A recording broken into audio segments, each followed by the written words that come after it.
कि राहुल गांधी अपनी सत्ता के लिए देश को बेच सकते हैं, क्या ये सही है? हमें ऐसा बोलना चाहिए किसी भी नेता के लिए, या हकीकत में वो देश को बेच देंगे सत्ता के अभाव? नहीं, देखिए, देश बेचनी तो उनकी बात अलग है, लेकिन हाँ, शायद 2017 में डोकलाम वाला मैटर हुआ था तो चाइनीज एम्बेसी में पकड़े गए थे। उन्होंने कहा था नहीं मैं नहीं गया था, वो बाद में चाइना एम्बेसी वालों ने वीडियो जारी कर दिया था। ठीक है, तो देखिए, वो कुछ लोग ऐसे होते हैं जिनको समझाना बड़ा मुश्किल होता है। वो आंखों से सत्य देखते हैं, लेकिन उनके दिमाग में पढ़ाया गया होता है कि नहीं, बारिश हो रही इसलिए धूप नहीं हो सकती, तो बारिश भी हो रही है और धूप भी निकली होगी तो क्या ना, ये नहीं हो सकता भैया, खाली बारिश हो रही है। तो वही हाल हमारे देश की जनता का है।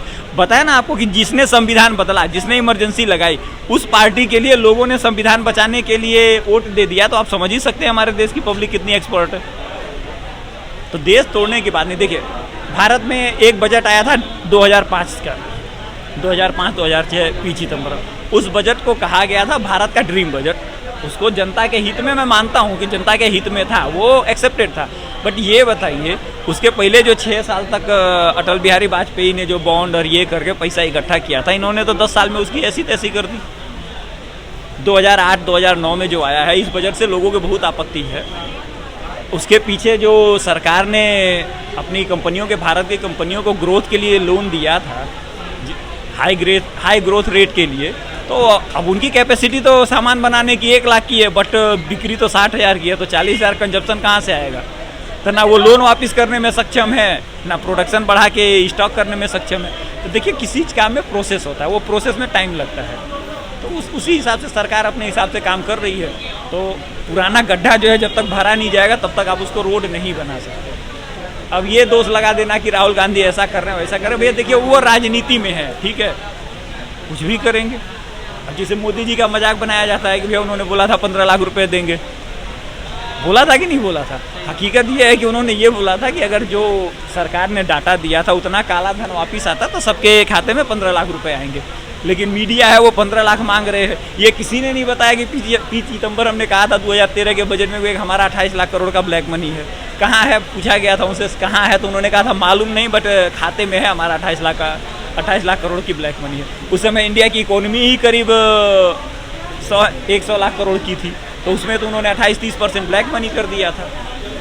बहुत सारी चीज़ें हैं जो पॉलिटिकल हैं और उस पर कमेंट करना सबके लिए अच्छा नहीं है। अच्छा, राहुल गांधी ने अपने मैनिफेस्टो में ये बोला था कि अगर हमारी सरकार बनेगी हम 8500 रुपये देंगे, जो सर ने भी जिक्र भी किया था। तो क्या जनता को थोड़ा सा पैसा दे देना? देखिए, राहुल गांधी ने बोला हम 8500 देंगे, सर किसी ने पूछा था कि कहाँ से देंगे? नहीं, किसी ने नहीं। क्यों नहीं पूछा सर? मान लीजिए अभी मोदी जी मोदी जी ने, ठीक है, बोला 80 करोड़ लोगों को राशन देते हैं, ठीक है। अब मैं 15 करोड़ फैमिली मान लेता हूँ कि 15 करोड़ फैमिली होगी जिनको राहुल गांधी, एक फैमिली में 5-6 मेंबर गिन लेते तो एवरेज हो गया 80 करोड़, ठीक है। तो 15 करोड़ फैमिली होगी, 15 लाख करोड़ ये कहाँ से ले आएंगे राहुल गांधी? कोई हिसाब पूछा उनसे कभी? ना उसके बाद 15 लाख करोड़ के बाद और भी सारी स्कीमों में 42 लाख करोड़ रुपए चाहिए उनको, और पूरे भारत की इकोनॉमी और बजट ही 48 लाख करोड़ का है जो इस साल सरकार ने पेश किया। तो वो खाली 15 लाख करोड़ मतलब 42 लाख करोड़ तो खाली फ्री सब्सिडी में देने जा रहे हैं। तो भैया बाकी काम कहाँ से करेंगे? किसी ने सवाल नहीं पूछा। हमारे देश की मीडिया पूछा नहीं, क्यों? क्योंकि मीडिया के ऊपर ठप्पा लगा हुआ, गोदी मीडिया। वो अलग बात है कि राज्यसभा और प्रेसिडेंट हाउस में जाके न्यूज शो करने वाले को गोदी मीडिया नहीं कहा जाता, नीरा राडिया टेप चलाने वाले को गोदी मीडिया नहीं कहा जाता। गोदी मीडिया उसको कहा जाता है, इनके मेरे ख्याल से नाना जी लगते थे शायद राहुल गांधी के, उनको भी किसी ने मर्सिडीज बेंज और 50 लाख रुपए सैलरी दी थी 70 के टाइम पे काम करने के लिए, वो भी पत्रकार हुआ करते थे, ठीक है। तब गोदी मीडिया नहीं था। आज बेचारे लोग मेहनत कर रहे हैं तो उनको गोदी मीडिया कहा जाता। और कह कौन रहा है? बड़े मजे की बात सुनिए, एक जने हैं वो हिंडन नदी में हिंडनबर्ग कंपनी खोज लाते हैं, एक जने हैं वो धान के खेत में गेहूं काटने लगते हैं, ठीक है, एक जने को एनपीए का नहीं पता, ठीक है। तो हमारे देश के महान पत्रकार हैं, वो इंटाइटलमेंट और एलीट क्लास का जलवा है, और जो हो जाए। देखो, ये जो 8500 का मामला है ना, जो 2019 में 72,000 की बात करी थी राहुल गांधी ने, 6,000 रुपये पर मंथ पड़ा था। 6,000 और 8500 में कोई बहुत बड़ा फर्क तो है नहीं। तो जब लोग 6,000 के चक्कर में नहीं पड़े थे तो क्या लोग 8500 के चक्कर में पड़ गए? मुझे नहीं लगता पड़े हैं। कुछ लोग हाँ वो पहुंच गए थे उनके घर में, क्योंकि इस बार उन्होंने थोड़ा सा साइन फॉर्म वगैरह भरवा लिए थे, लेकिन मुझे नहीं लगता ये इस वजह से ऐसा हुआ है, क्योंकि जब लोगों ने 6,000 के लिए नहीं माना इसको, इनकी बात को, तो 8500 के लिए भी नहीं मानेंगे। इंटरनल भाजपा का जो भी भाजपा का इंटरनल कैंडिडेट सिलेक्शन हुआ या इंटरनल भाजपा की जो लीडरशिप थी ग्राउंड लेवल पे, उन्होंने पब्लिक में वो इग्नोरेंस शो करी या आरएसएस वर्सेस भाजपा जो भी हुआ, उसका रिजल्ट ये निकला कि भाजपा में 30-35 सीट का फ़र्क पड़ गया, अदरवाइज मेजोरिटी आई गई थी।